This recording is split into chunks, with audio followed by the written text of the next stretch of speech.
Welcome back, ladies and gentlemen. You're tuned into India tonight, and the White House has announced that it's imposing an additional 25% tariff on India that brings the total levies against the major United States trading partner to 50%. In fact, Donald Trump, the White House has posted that it finds the government of India currently or indirectly importing Russian oil federation. That's essentially what President Trump has said in the executive order that's been shared by the White House. It also states that accordingly and as consistent with the applicable law, articles of India imported into the customs territory of the United States shall be subject to an additional ad valorem rate duty of 25%. That's essentially what the executive order states. And of course, we have a fresh panel of guests who are joining us to decode this further and what this really means for India-US ties and what is the next course of action that India is going to undertake. Joining us on the broadcast live is Mr. Ashok Sajjanar, former ambassador, Mr. Madan Sabnavis as well, who's the chief economist at the Bank of Baroda, and Jayant Dasgupta, the former ambassador and representative of India to the WTO, is also joining us. Thank you very much, gentlemen, for joining us this evening to discuss this big breaking story. Let me come to you first, Mr. Dasgupta. What is going to be India's next move? Is it going to continue with negotiations, or will it be open to challenging this order at the WTO?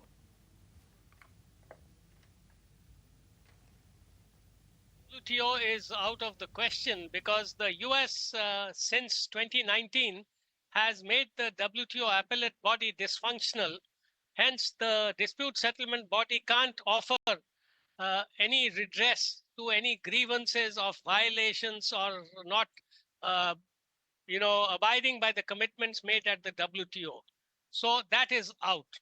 As far as India's options are concerned, I think it is a question of giving up strategic autonomy. It's giving up its old friendships and ties, which are, many, many decades old. It is about giving up, partially your own sovereignty in a sense. And it's also a major question of national pride. So these are the issues. The other point I wanted to highlight is that there is no stopping President Trump from imposing other tariffs, because he has also mentioned that any country which is a part of BRICS, which is basically an anti-US coalition of countries which are trying to have de-dollarization in place, he can go ahead and put additional tariffs on these countries as well. So what is preventing him from doing it after 21 days when India hypothetically could offer him everything? And it is very difficult for India also to accept terms such as aligning India should align itself with US interests. Now that is just not acceptable. It is, swallowing and dumping our entire national pride out of the window and then saying that, all right, whatever you say goes for us and we accept your terms. That is just not possible. Right. Mr. Dasgupta, if I could just quickly interrupt you there. We are also getting word that India has in fact issued an official response to the announcement by President Trump of the additional 25% tariff. If I could just quote, the response says, and it's a Ministry of External Affairs release, it says the United States, and I'm quoting, the United States has in recent past or in recent days targeted India's oil imports from Russia. It says we have already made clear our position on these issues, including the fact that imports are based on market factors and done with the overall objective of ensuring the energy security of 1.4 billion people of India. It is therefore extremely unfortunate that the US should choose to impose additional tariffs on India for actions that several other countries are also taking in their own national interest. The response adds, we reiterate that these actions are unfair, unjustified and unreasonable. India will take all actions necessary to protect its national interests.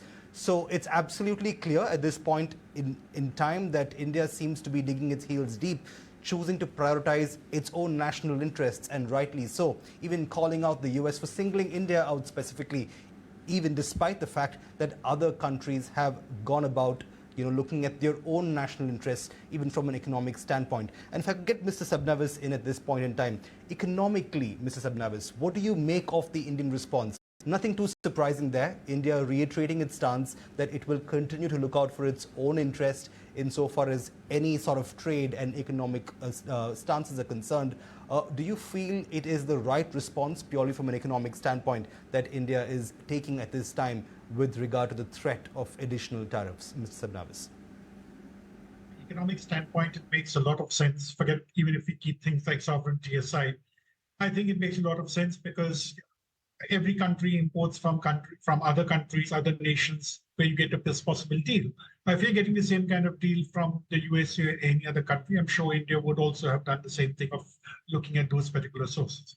So I think the way to go about it will, of course, be to try and see if we're able to negotiate a good deal with the United States. I think this is something which is still on. And the earlier it happens, the better it is, because that will bring in a lot of certainty as far as the exporters are concerned. And the second thing I think is that under these kind of conditions, there has to be a lot of affirmative action taken by the government to support our exporters. And as was mentioned earlier, things like the WTO really do not count, and we need to look after our own interests. So any kind of support being provided to exporters would actually be welcome at this point of time. And I think that's what we should be looking at, because if we continue to import oil from Russia, the tariff of 50% stays. We negotiate, we get something better. That is, of course, the best possible solution. Suppose we're not able to do it, I think we need to do everything in order to boost our exports. Because as of last year, around $90 billion, that comes around 8 lakh crores of rupees out of my 320 lakh crores of GDP, is actually something which is dependent on the US exports. So in case they get affected, it will definitely affect the overall growth prospects of the economy. And therefore, I think there is a convincing reason as to why affirmative action should be taken to protect our exports. Mr. Sabnavis, affirmative action should be taken to protect our national interests, and that's essentially what India has also stated once again in its statement. India had stated that earlier this week as well in its response to Donald Trump's attacks on India. Meanwhile, let's also listen into what the Prime Minister had to speak about the resilience of the Indian economy earlier in the day, and then we'll continue with this discussion. हमें मिलकर भारत को दुनिया की तीसरी सबसे बड़ी economy बनाना है। हमें मिलकर मेक इन इंडिया और आत्मनिर्भर भारत की सक्सेस स्टोरी लिखनी है। हमारा संकल्प होना चाहिए, हम अपनी और देश की प्रोडक्टिविटी को स्केल अप करेंगे। Of course, the Prime Minister over speaking about making India the world's third largest economy and script the success of the story of Make in India and Atmanirbhar Bharat. Remember, those have been policy pillars of the Indian government since 2014 onwards. And of course, we've seen that happen, through several PLI schemes that the government has promoted to increase Make in India or manufacturing in India. Let me come to you, Mr. Dasgupta, in terms of, India's reaction. And we've seen India, reacting to that of course all actions will be taken in its own interest and to protect its own interest. What do you anticipate for these negotiations that are scheduled to happen on August 25th when a team from the United States is expected to come in India? Optimistic that it would, yield any result or that it would take the negotiations forward, because India has already offered a lot of concessions from the reports that I get through papers. And the US has decided to spurn those efforts as being inadequate and is constantly shifting the goalpost. It was about agricultural products, about GM, about soya and corn and dairy products. Now it is Russian oil. Then it will be shifted to military purchases from Russia. Please stop that completely. Buy only from the US, and then walk out of the BRICS, because it is basically an anti-US coalition which is trying to de-dollarize the global financial sphere. So there is no end to this. And I think it will have a huge overhang. The Trump actions and the statements that he has been issuing via his tweets about on the ensuing negotiations scheduled from the 25th of August, which are the sixth round of negotiations for this first tranche. But I think it will be extremely difficult for India to make any show any further concessions or make any progress. It is up to the US to decide whether they want to come or they want to call it off.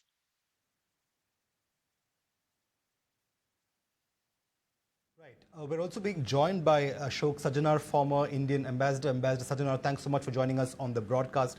We've been hearing reactions from a number of guests with regard to, what India's response ought to be to the Trump threat of additional tariffs. But Ambassador, if I could just bring you in on this. While we're hearing all of this discourse, including the official reaction of India stating that it will continue to protect its national interests, even on the economic front, even showing the US the mirror in terms of how it feels the country is being targeted unfairly, even as other economies have gone about looking at their own national and economic interests. I just want to bring you up on one point. Given the fact that what we're seeing is that India continues to defend its strategic and economic authority, could this possibly escalate into a broader economic or diplomatic dispute, rather, between both the India and the US? Could that rupture broaden and go about inflating into something quite unprecedented, at least as far as recent times are concerned, especially given the bonhomie or the apparent bonhomie rather, between President Trump and Prime Minister Modi? Could this be the start of something unprecedented in terms of diplomatic ties between both these countries, Ambassador? Okay, couple of points here. Number one, as far as Mr. Trump is concerned, it's very difficult to really predict what he has in mind, what he is going to do. So, conjecturing anything that might happen in future, that might be a little off the radar. But I think we need to understand that Mr. Trump does not represent the whole of America. Our relations are very strong. Our relations are very robust, are very dynamic. Just by the way I look at what Mr. Trump is doing, every day issuing fresh threats, every day saying 25% increase in tariffs, etc., etc. These are pressure tactics. These are pressure tactics of a bully that is, he's trying to force change our position. As you would have seen, I just heard Ambassador Jan Dasgupta speaking. That is my perception also. We have to stand firm. But we don't have to sort of go absolutely, off the cuff reactions, off the cuff remarks. Our statements have to be very measured. We have to respond in a very dignified manner. We have a huge set of relations with the United States that can continue. I think by the end of this month, the United States and Mr. Trump will realize that, his pressure tactics is not yielding the desired results.